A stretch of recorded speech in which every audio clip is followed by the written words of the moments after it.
Hello, everyone. It's Fred Staub and Les Jackson. We are live on Facebook and YouTube. And once again, we're glad you're going to join us for a great edition of Cruise Control. Les, we got a lot of stuff going on. It's Ford versus Chevy, and we're going to tell you about the two brand new NASCAR race cars from Ford and Chevy. Independent rear suspension coming into the 21st century, aren't they? Ooh, wow. Fuel Well, injection and independent rear suspension. man. Well, there you go. And we're also going to talk about Jaguar's design team. They seem to be in trouble. Yeah, it seems like the future of that brand. Well, we don't know what's going to happen. It's going to go all electric, but now one of their big designers left who had been there a long time. We'll tell you about that. We're also going to have an interesting talking tech segment about Michelin building tires from plastic bottles. I know that's important to you, Les. It is. I hate plastic bottles. I'll be honest. I just hate them. You're allowed to. Yes, thank you. That's great. Good for you, Michelin. Ford, Fred, is going to bring back the Lightning, which I thought was a fun truck to drive. Yeah, it's going to be probably a little bit different, but we'll talk about that. We don't have any full specs on it yet, but we are working on that. We'll talk about that. And then in the second hour, we'll tell you why Volkswagen says it doesn't have to be number one anymore. Remember, that was so important to them to be the number one auto manufacturer in the Yep. world, and they held that title for a while. Now it's gone back to Toyota and VW saying, maybe it's not that big after all. So, Well, when you're number one, everybody's out to get you. yeah. And then here's a strange story. Criminals are stealing a strange part of cars, and we'll tell you what it is during the story. But remember, one of the strangest things they used to do, remember the Cadillacs with the big front bumpers? They used to steal the Hmm. front bumper, and people had like a little cottage industry to weld those bolts on. And then they started stealing catalytic converters. I had a friend. Still, He came out. He came around the block, and he looked down in his car. It was parked in the street, and he said, "Something looks weird about that. Someone removed his windshield very carefully, left all the trim, everything else, but they stole his windshield." So the poor guy's like, "Well, back then glass companies wouldn't come right to their car because that would have been sure. perfect.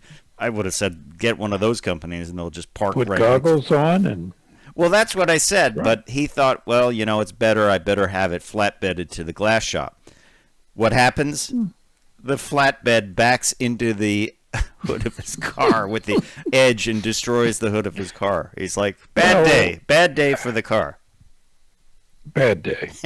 Uh, but hey, over in Germany, Hmm. they're going to mine the Rhine River Yeah, for a battery chemical. let's Cool. let's see what happens with that. Yeah, apparently it's boiling lithium. I see another reality show coming. Lithium miners.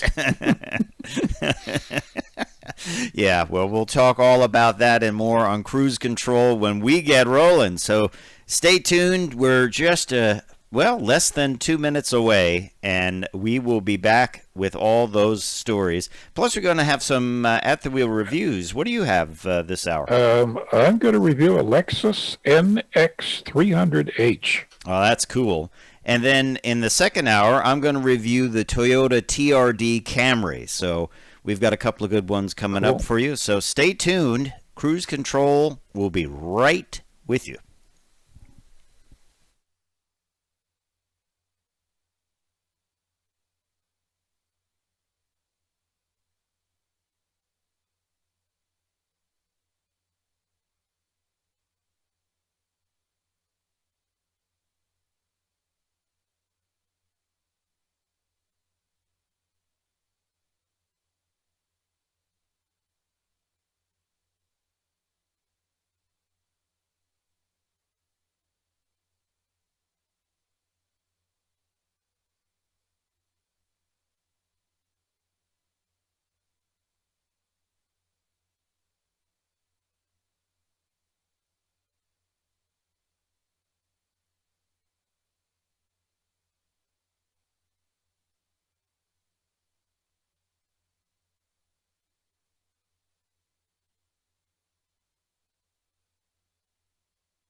You is. All right. This is Cruise Control, your on-air automotive magazine with co-hosts Fred Staub and Les Jackson. Everything you need to know about new and used cars. Industry news. We'll fix or repair your car on the air. Fasten your seatbelts and let us take the wheel. Now, your ride is about to begin because you're on Cruise Control. Cruise Control. Cruise Control.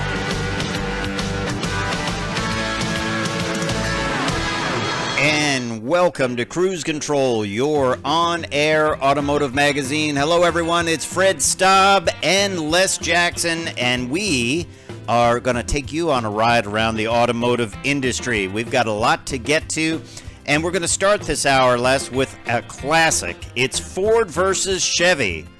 I've heard that one before, haven't you? It sounds vaguely familiar. Yeah, well, Ford versus Chevy and Mustang versus Camaro once again. But this time it's on NASCAR tracks, and race cars are getting plenty of new tech. It's pretty cool. It'll be fun to watch. Jaguar, well, actually, their design future is in trouble. They've lost a key person. Yeah, they have, and we'll talk about that and what it's going to mean for the brand. Of course, they're going all electric like a lot of brands are, so we'll talk about that. And we're also going to talk tech, Les. Michelin wants to make tires from plastic bottles, and man, we certainly have a lot of plastic bottles. Wouldn't the tire sort of ride chunky? No, they're not just going to tape them together. They're going to reformulate them, yeah. But they could probably scoop them out of the ocean and have enough of that stuff for, centuries, hundreds of thousands of tires. So, and another interesting story, remember the Ford Lightning? I do, very well. Yeah, very hot rod little truck. Well, Ford has plans to bring it back, but it might be just a little bit different. It will still be a hot rod. Yeah, and I am going to give an at-the-wheel review of the Lexus NX 300H. Pretty interesting vehicle. Well, I bet that's a good one, and the folks that build that know how to build hybrids, don't they? They do. Yeah, so we'll talk about that and a whole lot more when we get rolling on Cruise Control, your on-air automotive magazine. It's the one you've dialed into. I'm Fred Staub. He is Les Jackson. Don't forget, check us out at cruisecontrolradio.com, where you can like us on Facebook, follow us on Twitter, all that and more. cruisecontrolradio.com. It's a big roster of stories, Les. One of the big things about these new NASCAR entries, and I guess it kind of holds for all of them, is the fact that they're going to have an independent rear suspension. Now, NASCAR cars for the longest time had a 358 cubic inch V8 with a 4-barrel carburetor, a straight axle out back. Yep. What did they use in the old? They weren't on leaf springs, were they? Well, originally, yeah. So then they went coil. Yeah, they moved it up a century. So we're going to tell you about those advances, take a look at those cars and more. So stay tuned to Cruise Control, your on-air automotive magazine. Buckle up, because we're just getting started.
Hey, it's Fred Staub and Les Jackson. We'll be coming right back in a moment with more Cruise Control. Coming up, Ford versus Chevy.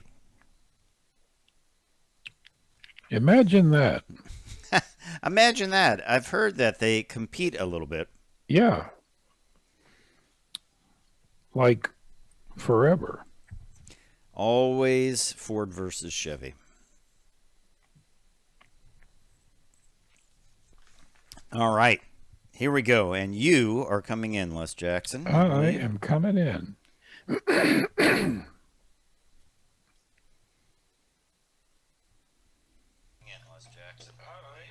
In 5. Mm-hmm.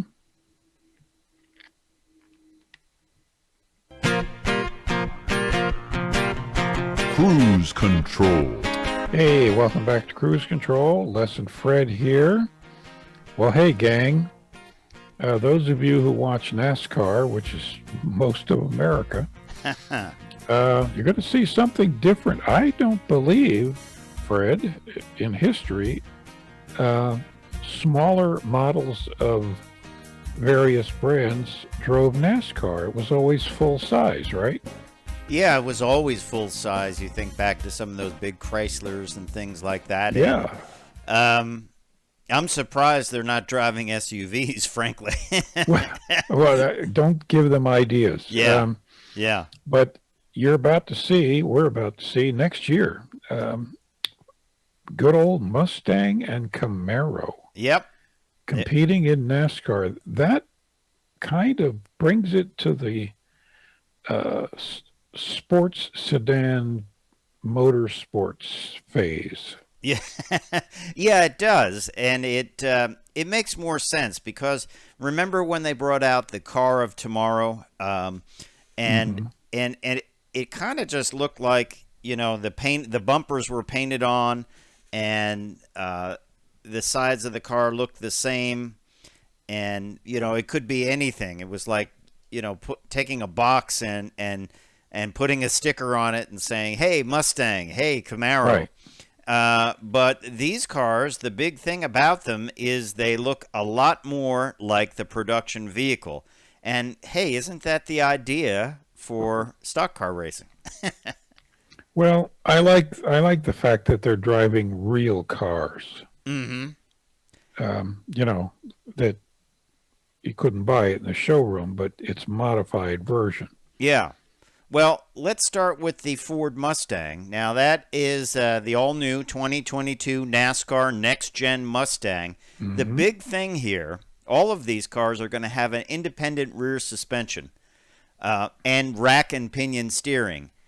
Two things that have been on cars for a long time. We're seeing even SUVs get independent rear suspension. So they're bringing them into the next century. It will mean a lot for teams. They'll have to change setups and that because right now all they do to put a little more pressure on the right or left wheel is they have a crank and they actually, you know, put more pressure downforce on the rear wheels. This is going to be completely different. It's going to make the vehicles handle a lot better, but differently for people that have been racing for a long time. So there'll certainly be a little bit of a time to get used to this, I would imagine, right? It will. It will. You've driven on oval tracks, so have I, in production cars, and it's a completely different driving experience. And it makes more sense for the manufacturers. They're looking for value. They're still looking for race on Sunday, sell on Monday.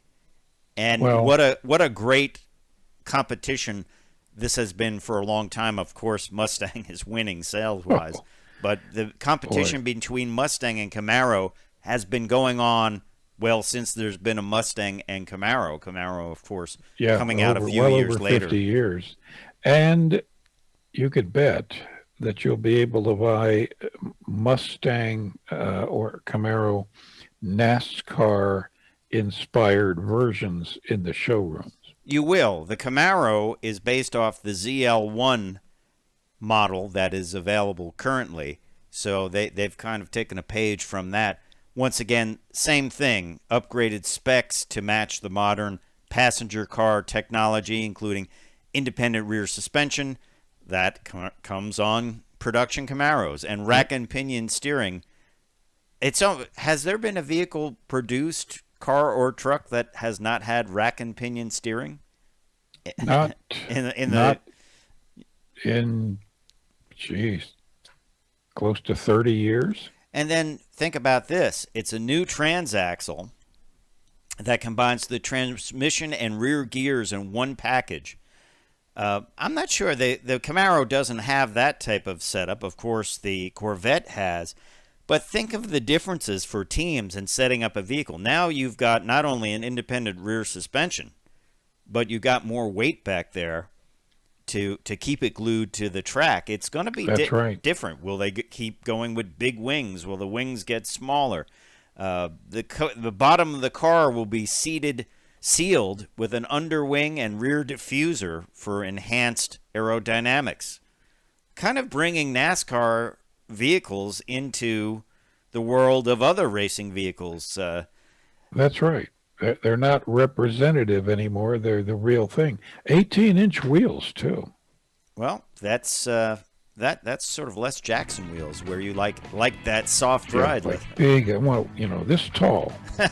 Big sidewall Les Jackson. That's what we're going to call it. You got it. White walls. Well, coming up, we're going to stay on this NASCAR story a little bit more, and then we're also going to talk about the future of Jaguar. Their design team is changing up. What does it mean for the brand? Well, we'll tell you. Fred Staub, Les Jackson. We'll be right back on Cruise Control.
Hey, welcome back.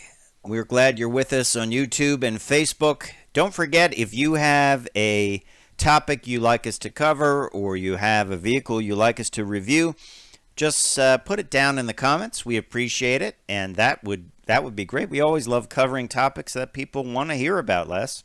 Sure. Yeah, so we'll be back with that NASCAR story a little bit more when we come in on the live radio show. If you're a first-time viewer, it's both a YouTube live feed, a Facebook live feed, and a radio show all in one.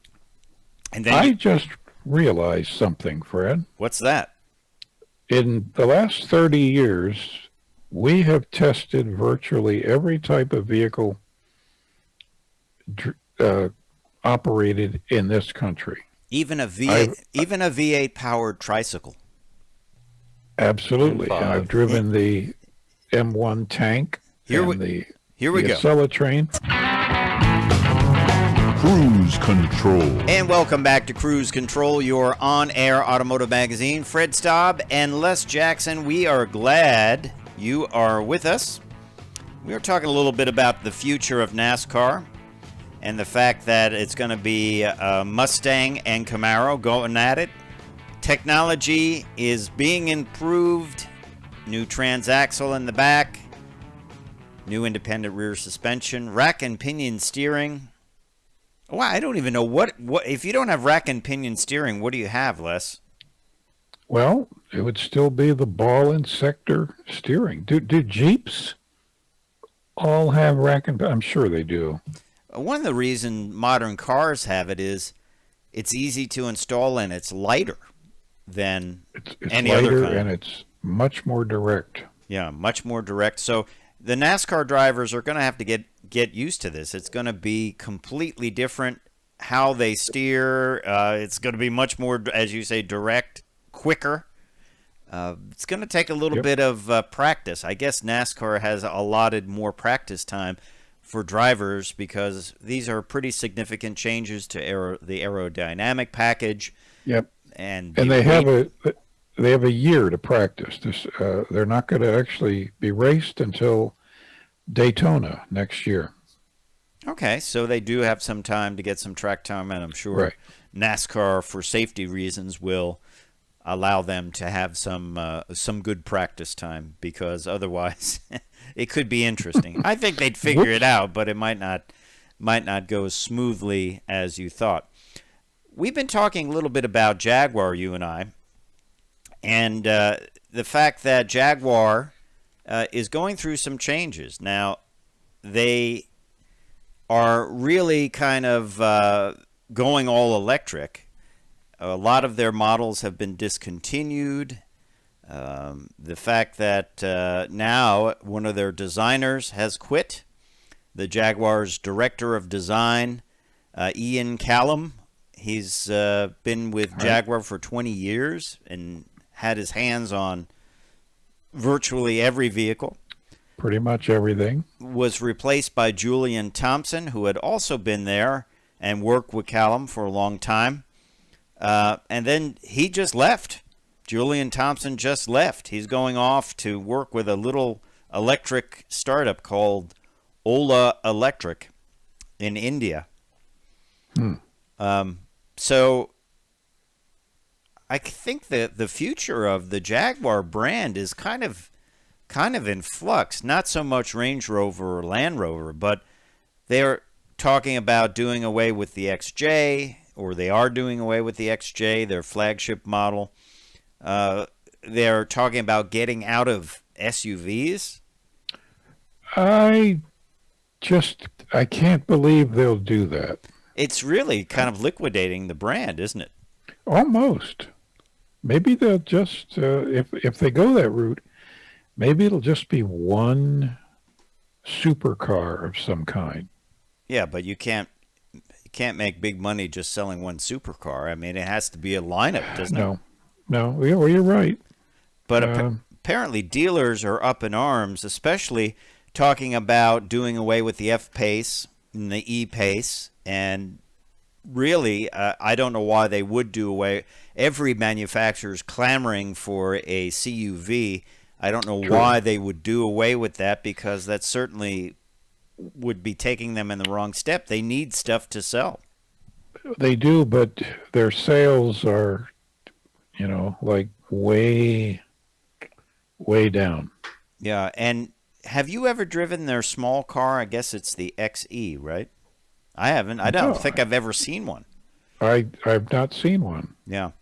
F-Type, there's talk about trimming that back. So I'm just not, if you don't have the XJ and the F-Type and the F-Pace, what do dealers do when they go to a dealer meeting and your brand says, well, we're going to trim the lineup a little bit and we're going to get rid of the CUVs? I think they'd jump up and down and throw their chair. I'm sure they do. Now they probably have multiple brands, like Land Rover. But they're probably really angry. Yeah, it's cutting your options for making sales down. Now they Sure. want to be all electric by 2025, but I don't know if we've heard of anything or even seen prototypes should be out on the road by now, and we should be seeing spy shots with the patterned camouflage. Nothing. It just seems like, I don't know, unless they're going to surprise us and come out with a full lineup of electric vehicles, and here's the new electric XJ, and I don't know. And Or I don't like to think about it, but it maybe we'll hear about the end of the brand. that would be tragic. I mean, how old is the Jaguar brand? It's got to be 1935. That would be really sad. Really, really, really sad. And they do have some great vehicles. I like the XF. F-Type is an amazing vehicle. The XJ, one of my friends, automotive journalist friend, talked about the fact that he loves the old XJs. It's classic shape. You know it anywhere when you see it coming down the road. Mm-hmm. And he said, while the new XJ was a great car, it just looked like any other car. It does. So it didn't really say Jaguar. It said nice, large, luxury car, but it didn't really say Jaguar to him. And I have to agree. It was a nice car, but certainly it could have been made by anybody. Yeah, it doesn't, it kind of gives you a scary feeling. Yeah. Well, let's talk about a less scary feeling, Les, because we don't want to go down that route. Let's talk about one brand that I think Wall Street kind of poo-poos, and they shouldn't, but now they're turning it around, and that is Ford. Ford Mustang Mach-E sales started off slow, and now they are doing so well. This article that was on CarBuzz said Tesla should worry because let's look at some of these numbers on the Mach-E. And of course, the Mach-E production was ramping up, but there was some concern that people would say, oh, is it a real Mustang? Is that name going to hurt it? It hasn't. So this year to date, Ford has sold 8,565 copies of the electric SUV, and has helped push Mustang sales up by 50.9% compared to last year. Wow. The Mach-E is not the only electrified car to see strong sales numbers. In fact, Ford's electrified lineup celebrated its best sales month ever, totaling 11,172 units, which is a 262% increase compared to 2020. In addition, they sold 3,365 units of the F-150 Power Boost Hybrid and 3,695 units of the Escape Hybrid. And the Power Boost pickup trucks sit on the lot. That's the one with the onboard, basically generator, not a gas-powered generator, but a electric supply on board. They only sit on the lots for 17 days. Now remember, too, this is due during the chip shortage where they're building these things and they're just putting some of the half-completed vehicles to the side until they get the chips. So they could probably do even better if they didn't have that constraint. But do you think people are reawakening to the Ford brand? They're just, they're seeing like, Ford's out there and it's doing some interesting things. It took them a while. They dipped their toe into the electric world very lightly, and then now they're really full on. So we'll get your opinion on that, Les, when we come back. So stay tuned to Cruise Control, your on-air automotive magazine. I'm Fred Staub. He's Les Jackson. We're going to talk some tech when we come back as well. A lot more to go. Les is going to have an at-the-wheel review of the Lexus NX 300H. So stay tuned.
Cruise Control.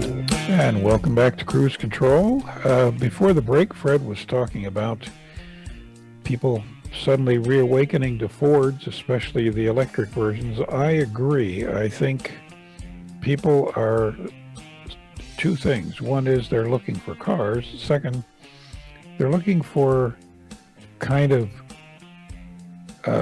practicality and value, and they're starting to look at the basic brands again.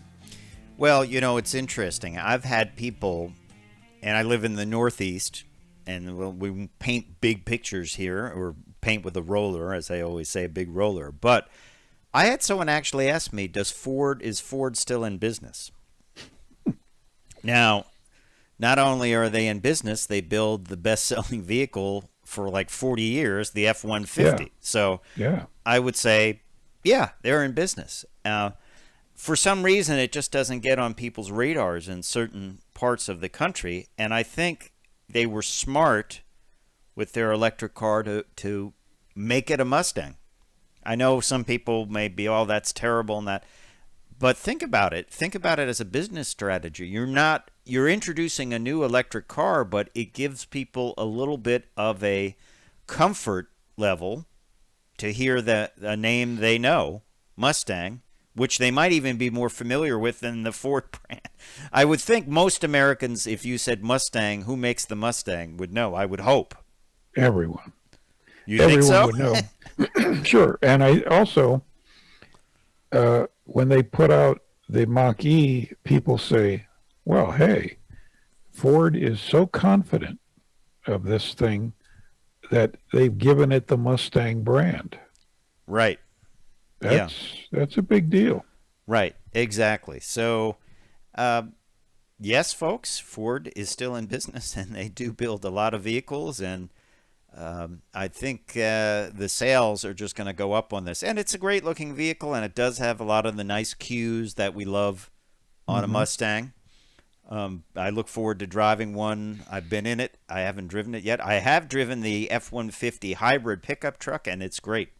It's really great. It's a well-engineered piece, I think. I have a super cab coming this week. Excellent. Does it have the snowplow on it? I hope not. All right. Well, you're listening to Cruise Control, your on-air automotive magazine. I'm Fred Staub. He is Les Jackson. We're glad you're along for the ride. One of the things we like to do is talk tech, because there's a lot of, that's what drives the auto industry, Les Jackson. It's technology, isn't it? It is. People don't realize just how technologically advanced the auto industry is. I would say, it's like NASA. Yes, I would say there's a few things that have advanced very quickly in society, and it is cell phones, right? What you can do with your cell phone. Computers, constantly getting faster, doing more things, more capabilities, and cars. Cars are kind of a computer. They have 9 computers in them. Yes. Yeah. So let's talk tech, though, a little bit different. And this is about Michelin. Now, Michelin wants to be carbon neutral, and they make the first carbon neutral tire called the Primacy, which has rolled out to global markets. But what they want to do is they want to turn plastic bottles into tires. Now, no, they're not going to get a whole bunch of gaffer's tape and and tape them together.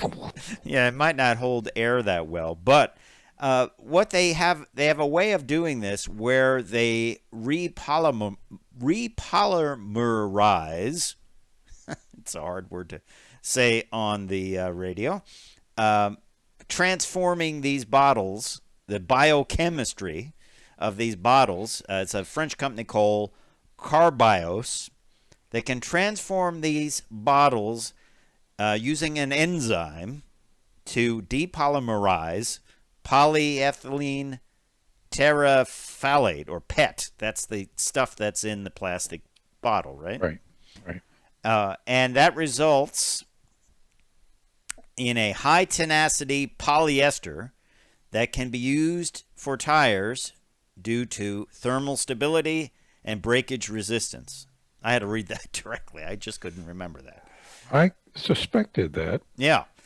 So what a win-win-win, because probably floating around in the ocean is millions and millions and millions of pounds of plastic bottles, right? Very true. Plastic water bottles consume 13 million barrels of oil every year to make them. Wow. So, you know, it's an environmental catastrophe. And I'm all for upcycling stuff. I think that's a great term. Yep. And they basically, I've seen these ships, they want to have a ship that's sort of like a catamaran, and it would just suck this stuff up. You just drive over it, sail over it, and kind of scoop it all up and squeeze it down and process it, and then take it back to these plants and put that enzyme on it and make it into tires. I think this could be great because you're cleaning up garbage and you're making tires that apparently are pretty good tires. If well, Michelin, I'm sure, is confident they can do this. If they do, it'll be terrific. Yeah, I really like that. There's no reason to let that junk, because correct me if I'm wrong, if you leave those plastic bottles float around, they just stay there forever, don't they? Forever. Yeah. So. Well, and seals and other sea life swallow them. And they get. It kills them. Kills them. Yeah. All right. Well, that's our Talking Tech segment. I think it's great, and I think more people will get onto that type of thing to recycle, and who knows what, and make it worthwhile. Make it worthwhile. Pay them to pick the stuff up, and then they can use it to do this. Why not? Let's talk back to Ford, and I meant to cover this a little bit more when we were talking about the Mach-E. This is an interesting article. It is about the return of the Ford Mustang. Remember the SVT, Special Vehicle Technology, right? Wasn't that their Special Vehicle Technology? Their performance skunk works, right? Over at Ford. And you and I drove this thing. It was fun. Rear drive, short bed pickup truck with I think it had a 351 in it, didn't it? I think so. Yeah. And it was big fun, a lot of fun. And I'm sure they're probably pretty expensive if you want to buy one used. But there have been some talk that this might be coming back. Car and Driver has learned that Ford is thinking about bringing back a full electric F-150 Lightning, which that's a great name for electric vehicle, Lightning, wouldn't you say? Perfect name. Perfect name. And it was going to be called the E150, but I think, once again, as we're talking about Ford's, naming things, and other manufacturers, listen up, naming vehicles with names. Real names. That kind of give you a little bit of emotion might be a good idea. And I could see this being a great vehicle. I wonder if it will once again be a standard cab pickup truck. You and I say you just don't see those anymore. Standard cab pickup truck, short bed. Imagine, I wonder if you can even buy that in an F-150. Can you buy a 5-foot bed regular cab pickup truck of any? You probably can. They almost look like a custom piece now because you just you'd see have to crew order cabs. it. Yeah. Yeah, no dealer would have one. I think that would be a perfect basis for this. It would just look so cool. Bring back the graphics. Pop it in bright red like the old ones were. Yep. And it would be a cool thing. Why not do it? I think it will be big fun. It would have, apparently, according to Car and Driver, would have 400 horsepower and a 300-mile range. Ooh. That sounds like big fun. Remember, That would be great fun. remember, that's the thing about electric vehicles. It can almost like take the body off and put something different on, and Sure. and have a lot of fun and bring vehicles out faster, and quicker and less expensively. So I'm all for it. I say let's do it. I'd like to see it. I think it would be a fun vehicle. It would be, according to these rumors from Car and Driver, would also be all-wheel drive. So quite a cool piece, the Ford Lightning. No further information about when it will be coming out, but we'll keep you up to date at Cruise Control. Hey, you're listening to Cruise Control, your on-air automotive magazine. I'm Fred Staub. He's Les Jackson. We will be right back. Les has got a review of the Lexus NX 300H. So stay tuned.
Hey, it's Fred Staub and Les Jackson. We're glad you're tied into us on YouTube and Facebook Live. Don't forget, if you got a comment or maybe a vehicle that you like us to review or a topic you like us to cover, some technology, just drop us a note down at Facebook or YouTube on the comments. We'd love to hear from you.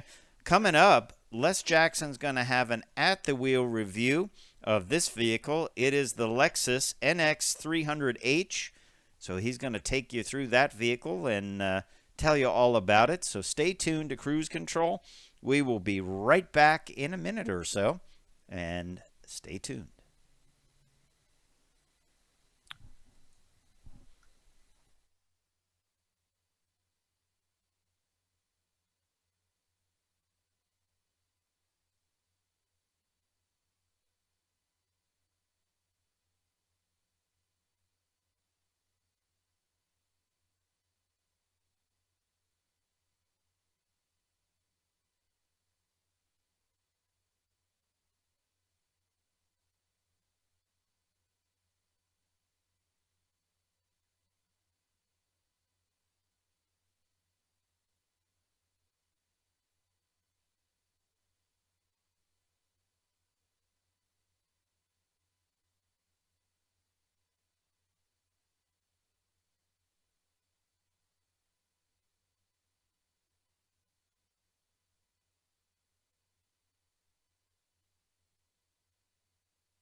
Cruise Control. And welcome back to Cruise Control. I'm Les, he's Fred. Hello. You are Fred, correct? Yes. Good. Oh, okay, you have a name badge.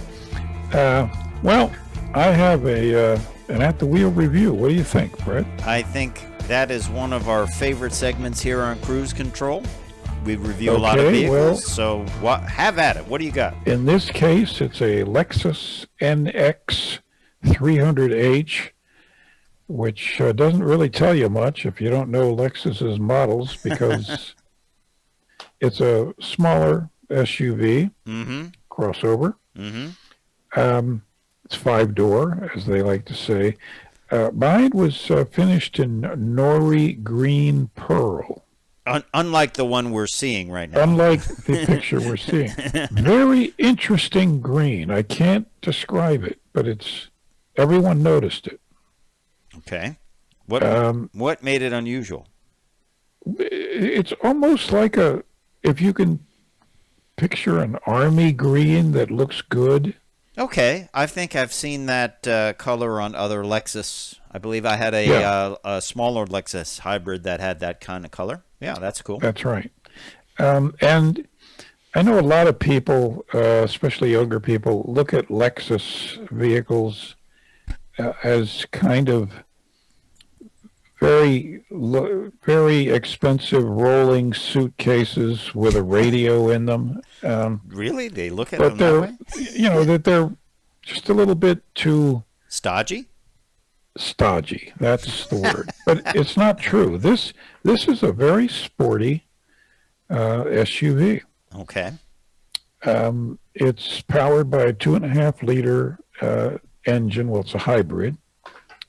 Total horsepower 194, and a CVT. Okay. For those that don't know, continuously variable transmission. This particular one has the optional 18-inch wheels. Okay, they're not that big. No. Now all Lexus are comfortable, great visibility, beautiful placement, high level fittings and quality materials. This one, I really liked the safety system. It had lane tracing assist, road sign assist, pre-collision, of course, dynamic radar, which is smart cruise control, steering assist, park assist, which is self-parking. Do I use? Yeah, I don't use park assist because I'm just afraid if it messes up, it's gonna smash it up. It's funny. When I have it, I use it just to see if it works. Yeah, sure. And how long it takes.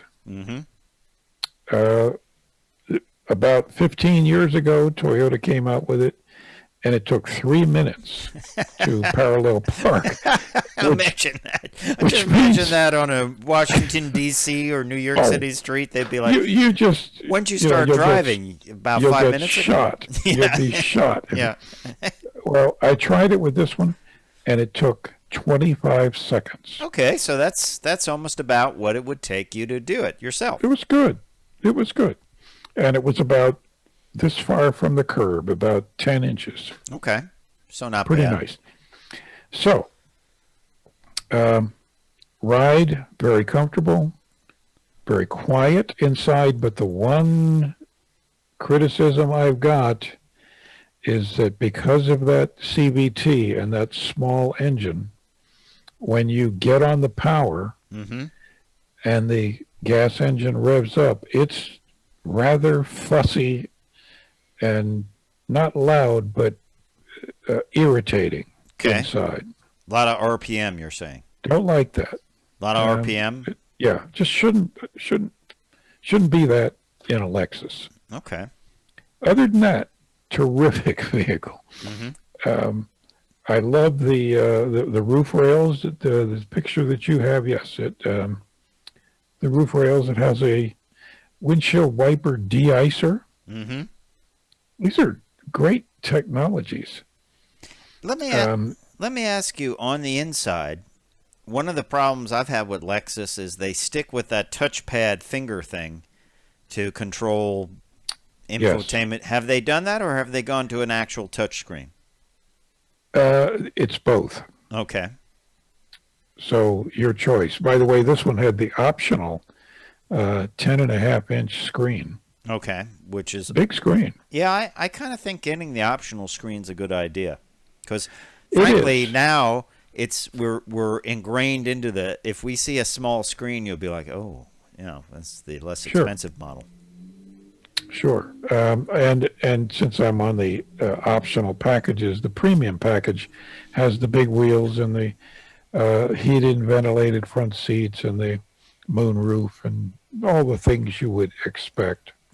Heated steering wheel. I love those. Which we love in the winter. Yeah. We're just wimps.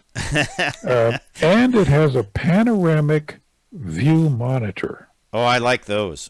So that makes parking super easy. Boy, I mean, it's just so nice. You know what? And it has a first aid kit. Yeah, Lexuses come with a first aid kit, that's fine. I mean, the only place I saw that, and I believe it might be a requirement on the Autobahn, is to have a first aid kit when you have a crash at over 100 miles an hour. Here's a Band-Aid. I think you'll need more than a Band-Aid. I think you'll need more than a Band-Aid, maybe a little bit more intense care. That's right. Yeah. That's right. Now, mileage, 33 city, 30 highway. It easily attained that, of course. It's Toyota's hybrid system. They own the technology. Yeah, all-wheel drive. All-wheel drive. Mm-hmm. And, of course, five-star overall vehicle safety rating. I always love seeing that. Yep. Only 4 stars rollover. Okay. But it's got 8 airbags. Mm-hmm. And it's not priced badly. It's the total with the extra packages was $50,310. Okay, and that is for an all-wheel drive hybrid. Yeah, luxury. I mean, that's quite a machine. Yeah, it is quite a machine. It's typically you can do better even than the mileage they talk about. It's got great storage, seems like. Yep. And you can do better than those mileage numbers often with the Toyota Lexus systems. Usually, yeah. They still are the best at it, aren't they? I think they are. They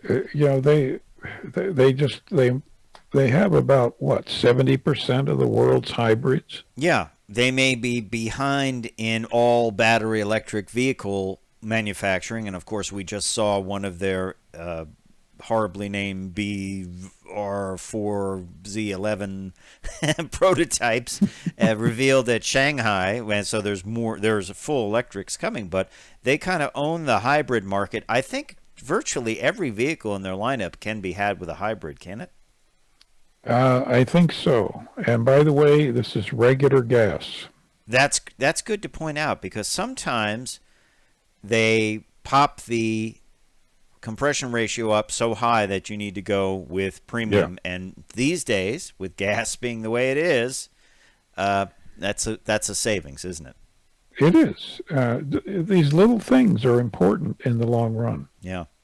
Well, that is a cool review of that vehicle. I think it's one to consider if you're looking for a two-row CUV hybrid model.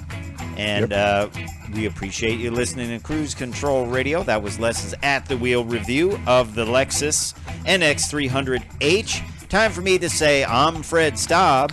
I'm Les Jackson. We're going to see you down the road. Bye.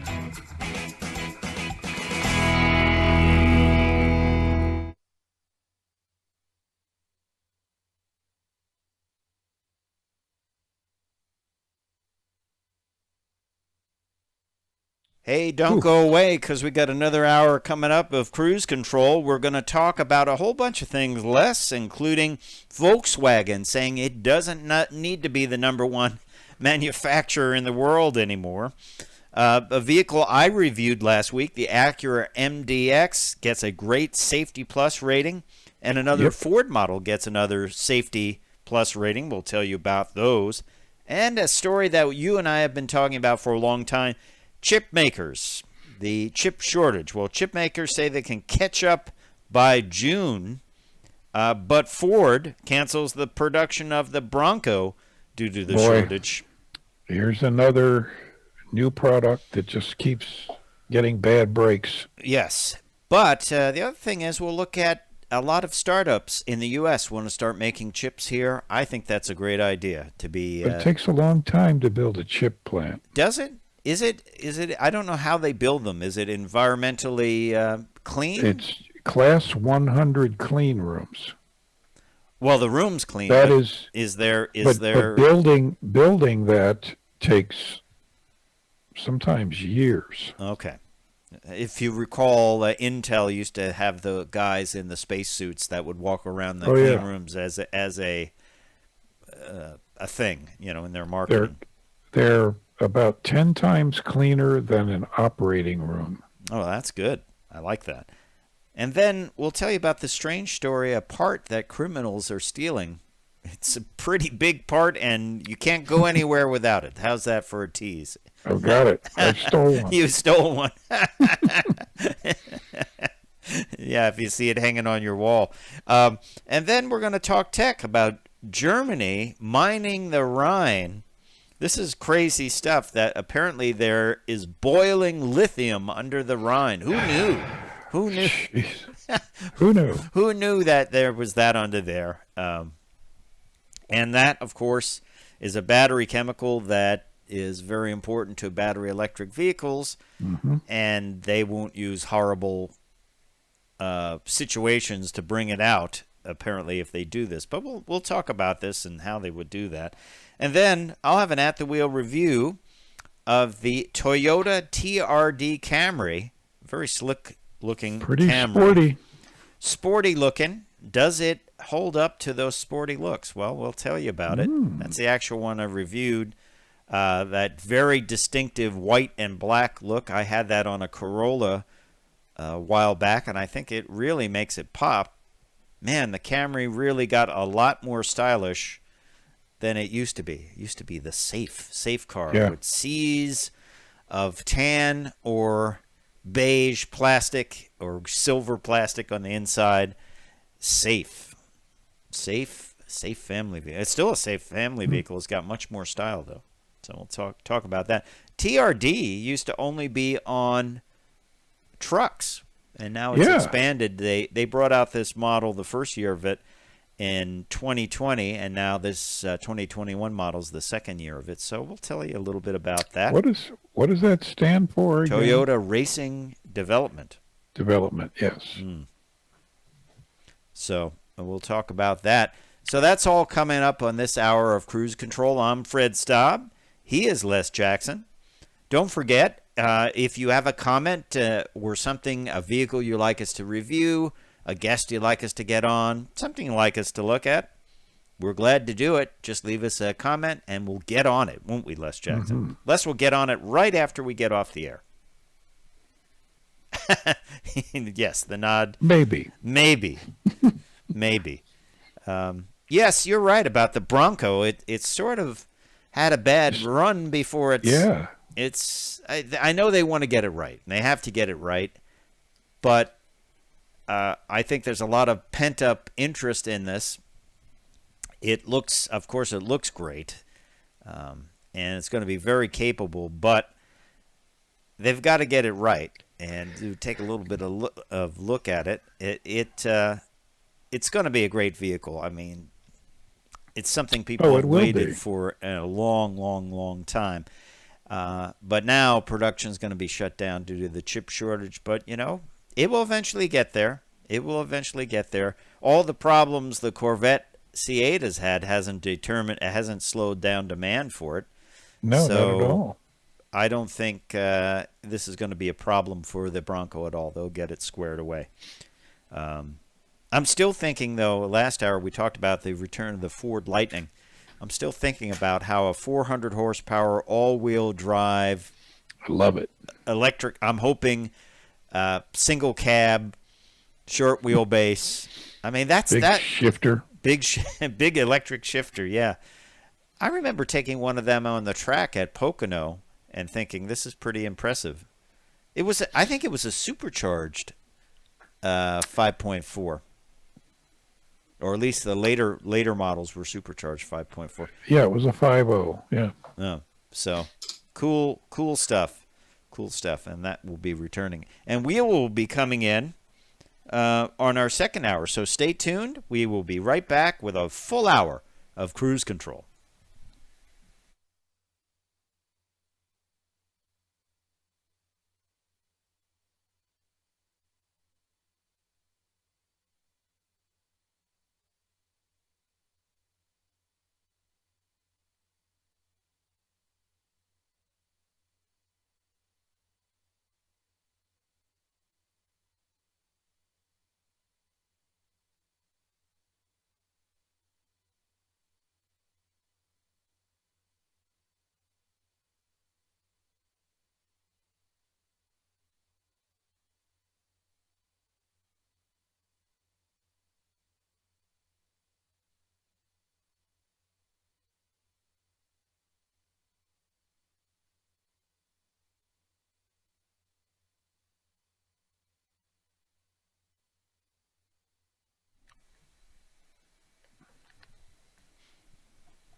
In 5.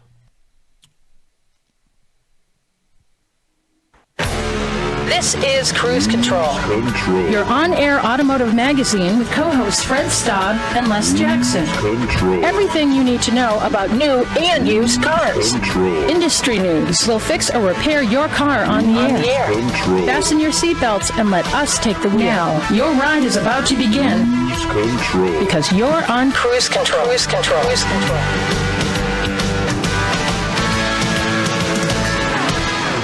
That's right, it's time. Welcome to Cruise Control, your on-air automotive magazine with Fred Staub and Les Jackson. We are glad you're along for the ride. It's what happens when two automotive journalists start talking cars, driving cars, and prognosticating. Right, Les? We never stop.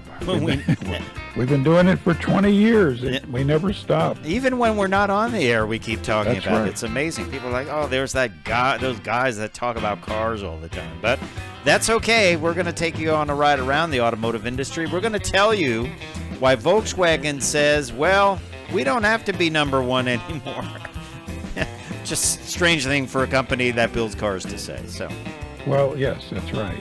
But over at Acura, the MDX rates a safety plus.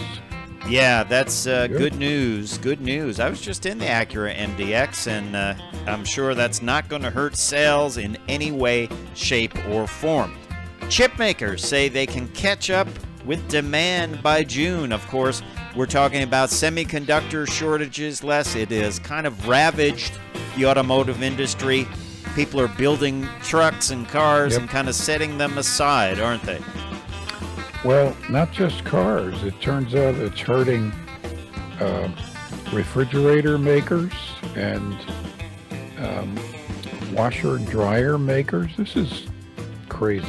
Goes in virtually everything. There's a chicken shortage too, but the chips don't go in there. No. I hope not. I hope not. And meanwhile, the criminals, creative as they are stealing yet another strange car part. Yeah, we'll tell you what that is, and it's one, let's just say you can't do without, at least for now. At least for now. Maybe in the future you can. Right. But we're going to talk tech. Germany says it's going to mine the Rhine River. Yes, you heard right.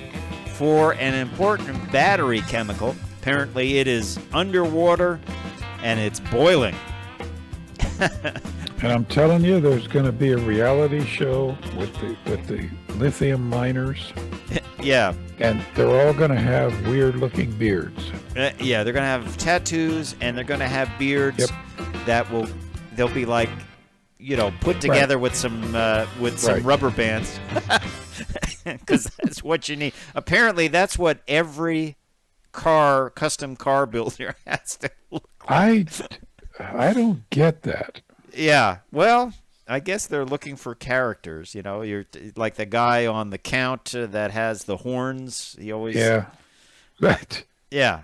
Yeah. You walk into most shops, most people just, they look like they're working on cars. They don't. There's no specific look to them. Yeah. Well, all that, and I'm going to have an at the wheel review of the Toyota TRD Camry. So it's a jam-packed hour on Cruise Control with Fred Staub and Les Jackson. We're going to get right to it when we come back, so stay tuned and check us out at cruisecontrolradio.com, where you can like us on Facebook and follow us on Twitter. We'll be right back.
Cruise Control.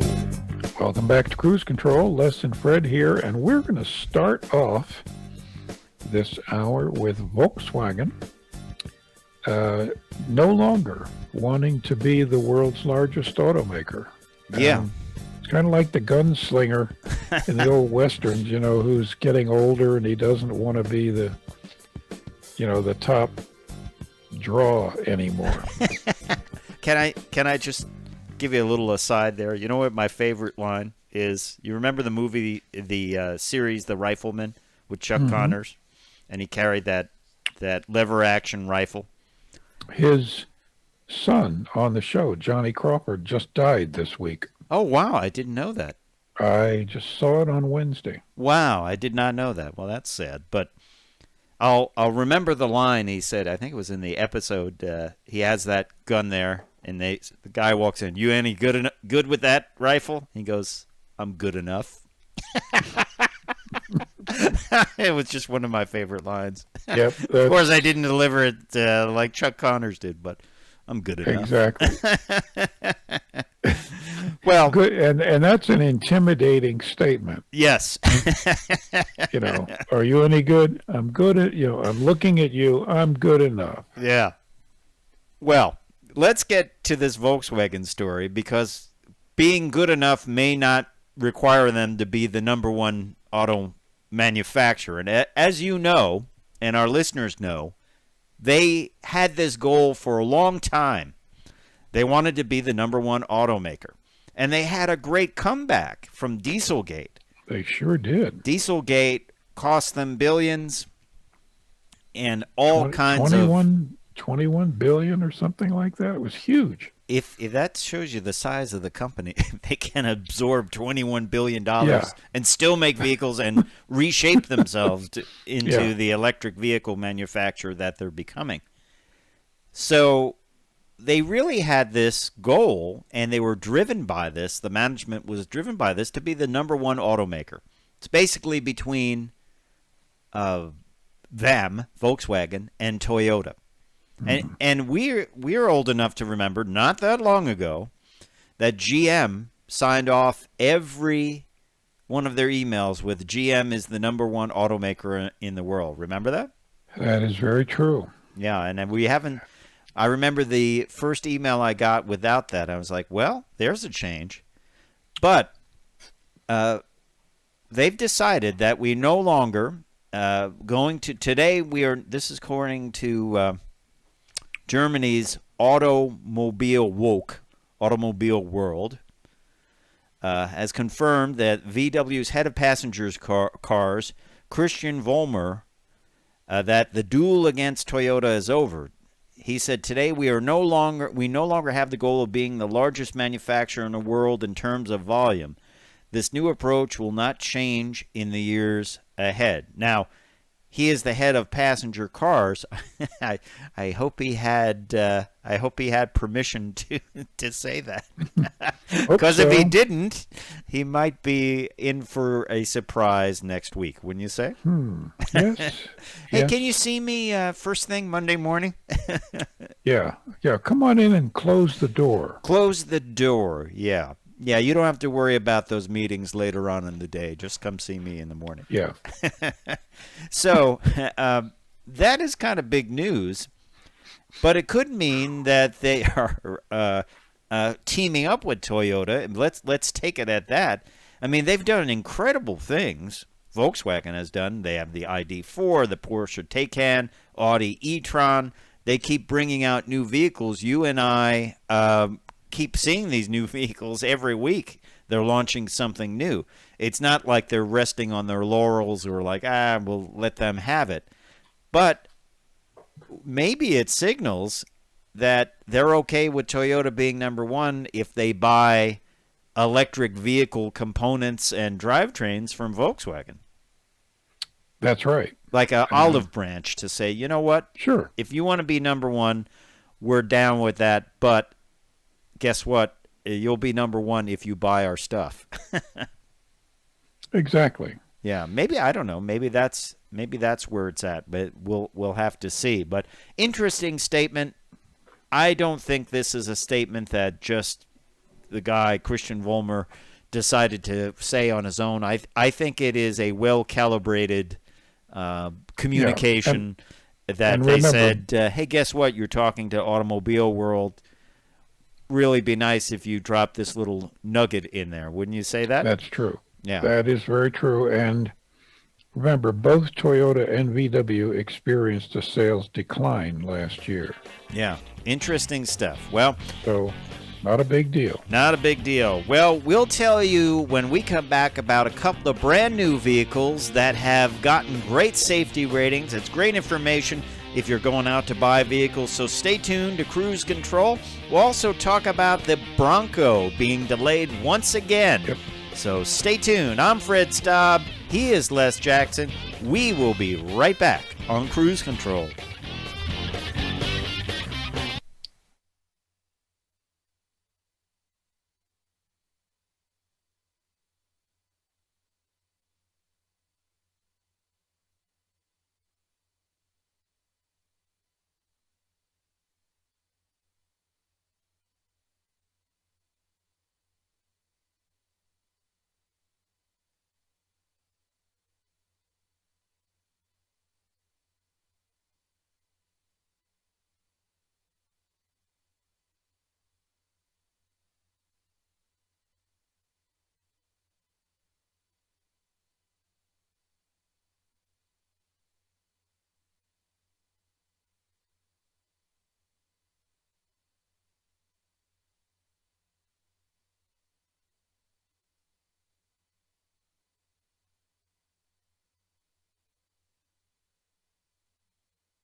Diabetes awareness. Cruise Control. And welcome back to Cruise Control. It's Fred Staub and Les Jackson. It's the show you're dialed into. Cruise Control, your on-air automotive magazine. Two car guys sitting here talking about cars, developments in the auto industry, tips for buying new vehicles, vehicle reviews, and the story of Les's sock drawer. All there and more. That is true. Now, One day I'm going to rearrange it. all right. Well, that will be an exciting day. But It will. now, if you're shopping for a vehicle, Les Jackson, I always look for the safety ratings, right? And I research it. And one of the things you want to look for is the IIHS, Insurance Institute for Highway Safety's Top Safety Pick Plus, or TSP Plus. And good news, the vehicle I reviewed last week, which is the actual vehicle there, was an MDX, brand new design for Acura. And I am sure there is excitement over at Planet Acura because the MDX achieved this top safety pick plus, and it's got, of course, what they call Acura Watch. It's a full suite of safety and driver assistant technology, collision mitigation, adaptive cruise control with low speed follow, road departure mitigation, and more. And of course, it has the ACE body structure designed to enhance the occupant protection and crash compatibility. You know, I have to say, adaptive cruise control, it's interesting. It is not only a great feature to have when you're on the highway.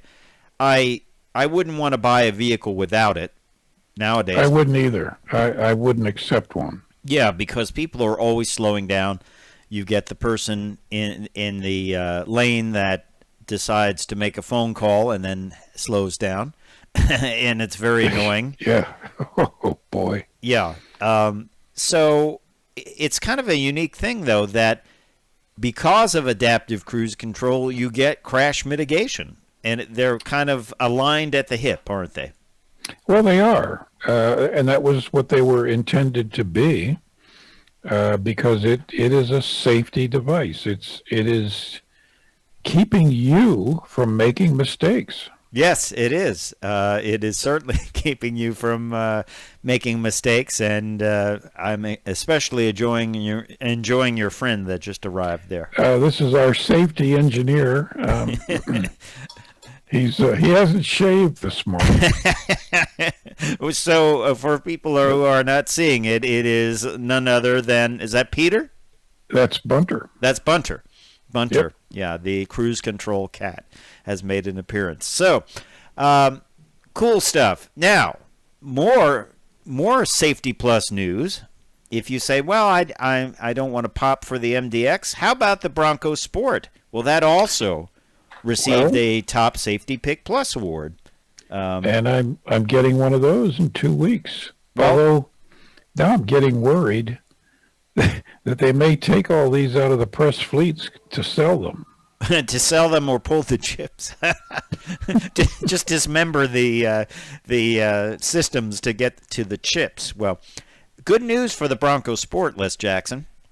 6, it aced all 6 IIHS crash worthiness tests, got good ratings in all of them. And really, you go over to the Insurance Institute for Highway Safety, IIHS, I think it's .org. It's something you should do. It's a stop you should make before buying a new vehicle, because let them do the testing for you. They've done it a great way. They haven't penalized manufacturers for doing this. They've encouraged manufacturers to make them safer because they will sell more vehicles. I think that's the way to go. It is. The idea of all of this is to keep the highways safer for everybody. Notwithstanding last year's really serious upward trend. That's because people were like, hey, there's no cops around, let's drive crazy. Yeah, that's exactly right, which is, anyway. I saw plenty of people driving way beyond what they should be doing on the road. I see it every day. Yeah. Not so much these days. Yeah, a little bit. It's gotten a little bit more back to normal, but yes. It's scary when you see people cutting in and out like that, or multiple people following each other. And you might think you're hip and cool and the best driver out there, but it's not going to end well. So never does. It never does. It never does. But anyway, back to the IIHS. Great thing to look at if you're buying a vehicle. Just one of the big factors in there. They do the work. They make it safer. And you should actually really go for vehicles that get that as best rating as possible. Yeah, you really need to study that carefully. As Fred says, the first thing you should look at on the sticker. Yeah, exactly. Well, let's move on to the chip shortage, because we haven't talked about that in 5 minutes, and we have to talk about that all the time. It's really cut into car sales for many manufacturers. As we said earlier, manufacturers are putting vehicles aside, partially built, waiting on the chips. Now, the chip manufacturers, which are mostly in Taiwan, say that they will be caught up with the demand by June, which must mean they're working around the clock, I would imagine. Oh, they are. But this is, I've been in chip plants, and it is a very, very precise manufacturing. And microscopic. Mm-hmm. It's extremely hard to do it well. Well, I think we're going to see, and investors have talked about this, I think Silicon Valley venture capitalists are looking into, they've been long looking into building chips here so we can control the flow a little bit more. And Right. let's face it, the demand for these chips is not going to decrease. It will, if anything, it will increase because more vehicles, more smart things, the Internet of Things, all that is just going to grow, grow, grow, and grow. And so they're looking at American chip manufacturing.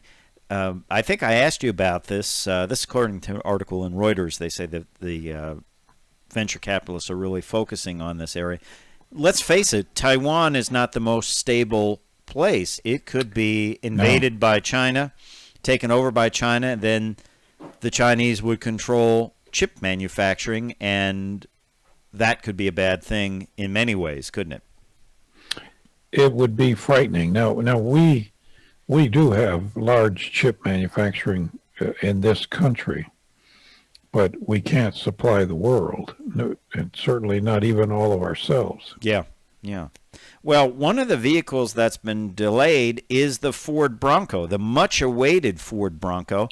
They are shutting down production because of the chip shortage. It's at the Michigan Assembly Plant in Wayne, Michigan. That's the home to both the Bronco and the Ranger. And it will be shut down later this month for the weeks of May 17th and May 24th.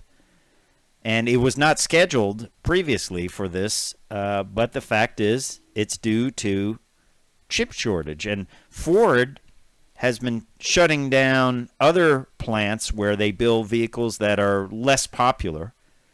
I mean, the Bronco will certainly be popular, but that tells you how dire the chip shortage is if they shut down the plant for this highly anticipated vehicle. People are clamoring for this. Have you seen any at dealers? I haven't. I haven't either. I have a friend in Cleveland who I talked to yesterday, and he put a Ranger on order, and he was told, "Come on back in and get your money." Wow. We can't even tell you when it's going to come. Wow. Imagine that. A dealer telling you, come on back in. Here's your deposit. We can't do your business. So, Yeah. well, we'll have more on the chip shortage when we come back and criminals stealing this strange part. We'll be right back.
Cruise Control. And welcome back to Cruise Control. I'm Fred Staub. He is Les Jackson. We are two folks taking you on a ride around the automotive industry. We love talking about developments in the industry, technology, and all kinds of things like that, Les. Telling you about the chip shortage. It continues on. Ford has thousands of F-150s sitting in a massive parking lot outside of Detroit. All are built except for certain chips that control navigation and Bluetooth, and they're just sitting there until they get the chips, which I guess they can easily pop into them. I'm hoping that they don't have the whole dash apart and say, yeah, it's laying there in the front seat, and we'll when we get this, we'll have to put it together. The cost to put something like that in after it's manufactured probably is pretty high, I would imagine. It's just not designed for that. They go through all kinds of production design to get that to probably go into the vehicle well before it's ever completely built. Yeah. Think of the man hours that you have to pay for to put them in after the fact. It's probably all manual, some guy with a screwdriver and hand tools. Mm-hmm. Yeah. So, and hopefully you get them put into your vehicle. First thing you do is check that Bluetooth and navigation, I would say. It's better than a little plastic case full of chips and a set of instructions. Some pliers. Here's your little car. tweezers. Yeah. Amazon careful. sells these chips. You know, you can get one if you order it on Prime. You can get it in a couple of days. Yeah. So there you have that situation. This is another weird situation. Criminals have stolen weird things off of cars for a long time. Obviously, stereos. They've done that. Mm-hmm. My friend had a windshield stolen. They used to steal front bumpers off of Cadillacs, big front bumpers. I guess crash parts of any kind they'll steal, taillights, things like that. Wheels, custom wheels. But speaking of wheels, not the kind of wheels that we're talking about now. Apparently, in Chicago, they are stealing steering wheels. And not just the airbag, which can be $600 or more. They're stealing the whole steering wheel, and it looks like the whole steering column. And this has happened 11 times between May 2nd and 3rd. They break the left rear window, which according to this repair guy says in some cases doesn't trigger the car's alarm system, which is a pretty bad alarm system if you can break the left window. And then they just take it to shops and sell it. But how did they get it out? It seems like a complex thing to take out very quickly, doesn't it? I've taken steering wheels off. That's many not of them, but I haven't stolen any. They had a picture, and it looked like the whole steering column was gone, not just the steering wheel. Well, that's a procedure. I guess maybe why they steal the whole steering column is for if you have a non-push-button start model. Yep. Because you think about it, if the vehicle was in such an intense crash that the steering column was destroyed or bent or damaged, the part that is designed to collapse so it doesn't impinge on your chest, if it was that damaged, frankly, probably the vehicle is not worth repairing. I would agree, but if I were a thief and I were modifying my own car, building something, and I wanted to modify it for power steering, I would steal the steering column out of a Lexus or something of that ilk because it's going to have the electric power steering motor attached to it. Wow. It just seems like it almost seems like something that would take an hour to take out of the car. You can't just rip it out with a crowbar because no, and you can't put a Sawzall on it. No, and you're inside the car. It just seems like I don't do this, but it seems like you just don't want to hang around for a long time. I just can't imagine doing this in less than like a half hour. Yeah, lots of parts and pieces and little fasteners, and you're down on the floor looking up at it. Yeah, it's not something on I'd the want to owner's- do on the side of the road in the middle of the Yeah. night. Knock on the owner's door and ask if he's got some tools and a drop light. Yeah. Do you have some power tools? Yeah, yeah. Well, anyway, we'll see if that trend continues, but that is certainly a weird one. This is kind of an interesting talking tech too. Germany talking about mining the Rhine, and the Rhine River, of course. This is a Reuters article. They plan to mine the boiling hot lithium deep beneath the Rhine River, and apparently these deposits could hold enough for 400 million electric cars. Boiling lithium. That's terrific. Well, it's in the water that's boiling. Yes. In hot springs, like volcanic, deep, deep, deep, deep under the river. This could reduce the reliance of the German auto industry on other sources. Lithium comes from areas sometimes where it's mined by miners, right? I mean, That's right. yes, it's mined by miners. I mean, underage miners. How's that? Yeah, right. So, also, lithium, I believe, is supplied by China as well, too, isn't it? They're, I think, the biggest supplier. Once again, it could be that supply chain could be interrupted in the future, and you want to assure yourselves that if you are going to build all electric cars, you want to have a good source. It's an of stuff. unstable supply chain. So the area where this boiling lithium exists, apparently, is in the Upper Rhine Valley in the Black Forest area of southwestern Germany. It holds enough for 400 million electric cars, and it is one of the biggest deposits of lithium. Will they pull this out of the ground? I don't know. They've done some geothermal power stations, and apparently that caused issues where it knocked buildings off their foundations and things like that. Although they call it the white gold, $13,000 per ton of lithium hydroxide. That's what the price will be in 2025. That's what they estimate. Well, certainly if the Germans do it, it's going to be done correctly. Yeah, they're not just going to drill a hole and let it flow out into the water and just grab it up. It will be done cleanly. So the car industry has shown interest in this, and it might be happening in the near future. Here's something that would really annoy me. If I took my car into the dealership for a problem, like this one person did in Canada, Ontario, Canada, they took their Nissan Altima in because they had an intermittent backup camera. And that's certainly a fiddly problem, and it was still under warranty, and that you would take it to the dealer for that, right? Sure. Well, Sure.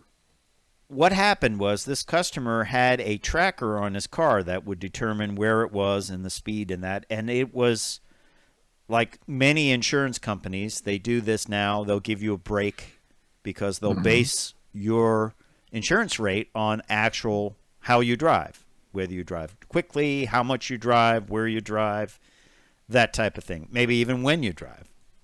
So he had one of these setups on there. So he got an email or a text that said his vehicle, he had dropped it off the dealer, and they said, yeah, we'll look at it. We'll look at it, and we'll see what's wrong with the camera. So he gets an email that it was driving over 92 miles an hour and was nearly 60 miles from the dealer where he dropped it off. So he called the police and said, I believe my car is being stolen. It was at the dealer for some work. It was this is late night. And now it's 60 miles away from where I dropped it off, and it's driving at almost 100 miles an hour. So the police get to it. They find out that the manager of the dealership told this technician, it's okay, take it home and try it out, see if it works, if the camera works. So the owner went in to complain about this. He said, "Hey, this you're checking out the rear view camera. I'm not telling you, hey, I can't get it up over 100 miles an hour." And the manager of the dealership basically, threw him out and said, "How dare you track one of our people?" And now the owner of the car is upset because he's going to be charged more on his insurance because he was found to be driving too fast. So it's a sticky situation, but it would leave a bad taste in my mouth, especially if you're just fixing the rear view camera, because you have to put it into reverse to see if it works. So, yeah, bad That's deal. true. Bad deal. I would be unhappy about that. I'd say you have a good lawsuit against the dealer. Yep, exactly. And they should learn how to deal with a situation like that, just not, be nasty. Hey, when we come back, we'll have an At the Wheel review. Stay tuned. All right. Yeah. All right. I hear her. Just-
In 5.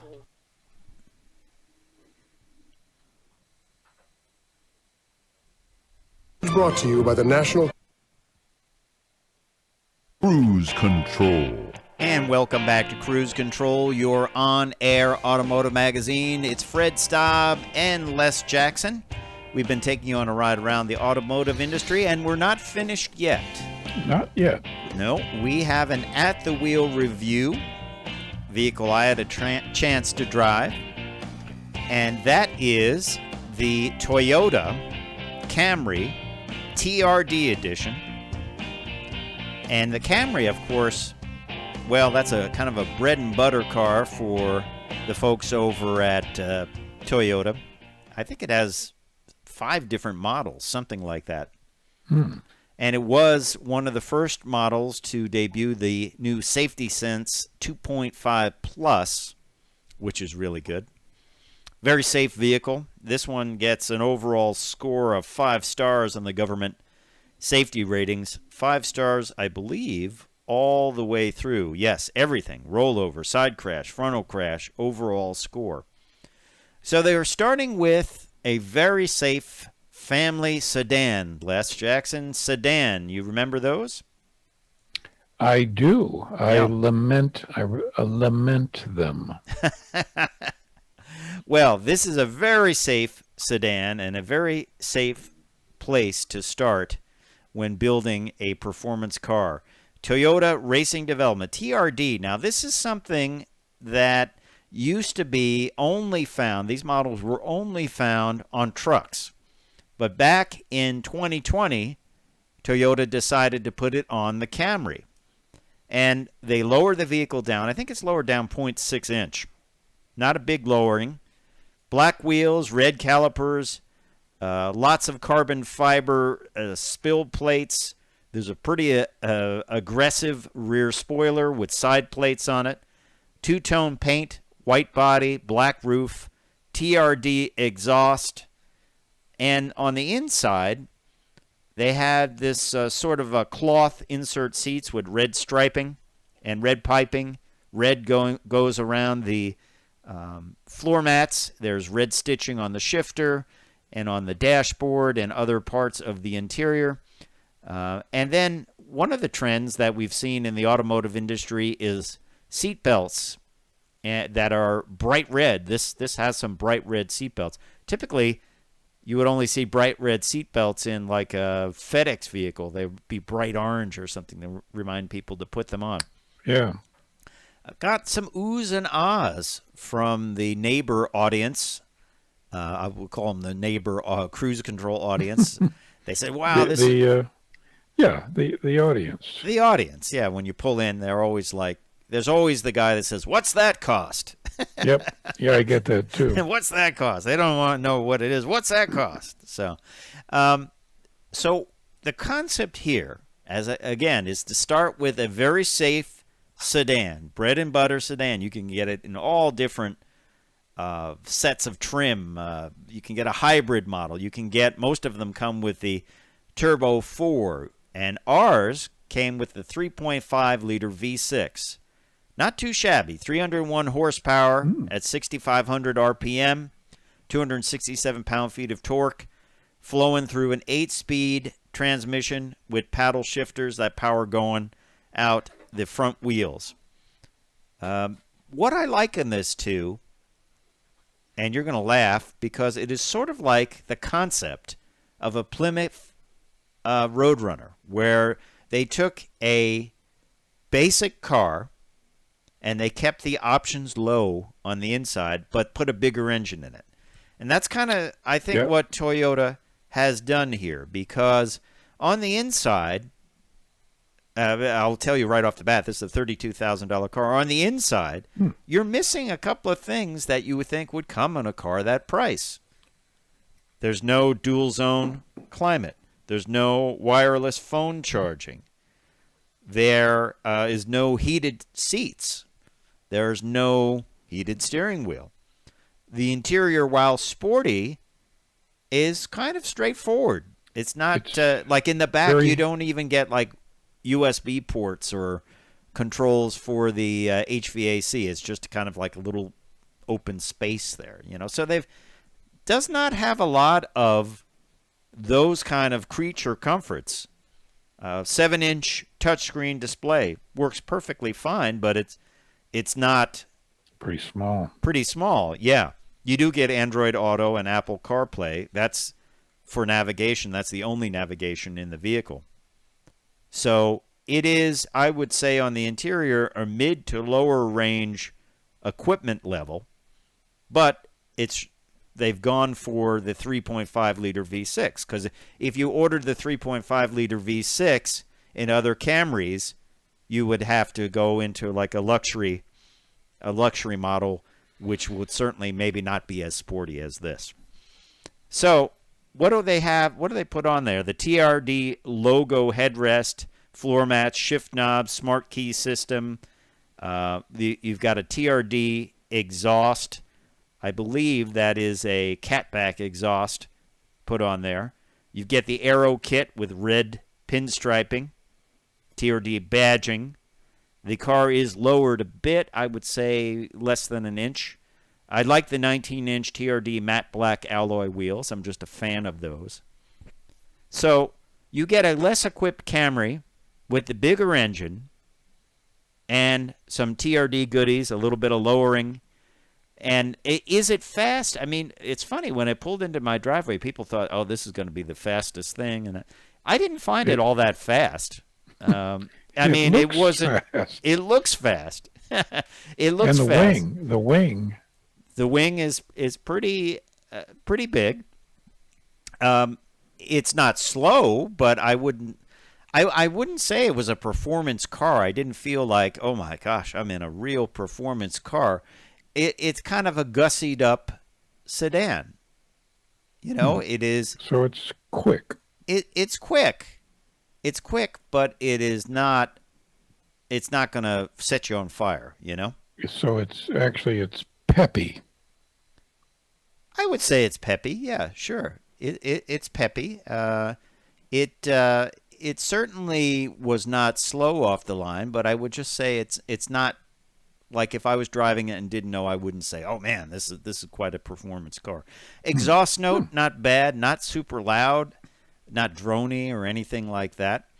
You know, and it's basically, as I said, a bread and butter Camry 4-door vehicle, great safety, restyled front end, of course, for 2021, and it has the smaller of the two floating multimedia displays, which is new for 2021. Ours was the 7-inch. You can get a 9-inch. I imagine if you get the full navigation system, you would get that. But I found I really missed certain things in the inside. I missed the wireless charging. I missed more connectivity for USB devices. I missed the dual climate control. And it's funny, I guess, because these things, you drive something like a Kia, they're just standard on every vehicle. The downside of what we do is that our expectations tend to be high. Yeah. And that is right. That is a TRD catback dual exhaust with polished stainless steel tips. I like the tips. I thought they were nice. So it's a nice vehicle. It's stylish. If you want a sedan that is stylish and sporty, it doesn't feel slow, but it doesn't feel super fast. The exhaust system was not blaring or annoying. It's not like the coffee can exhaust, as a lot of us call that, where it looks like a coffee can hanging off the back of the car. I like those. Yeah, so all around, there it is, $32,185, the TRD V6 sedan Camry from Toyota. We appreciate that. At the Wheel Review. Time for me to say, I'm Fred Staub. I'm Les Jackson. We are going to see you down the road. Bye.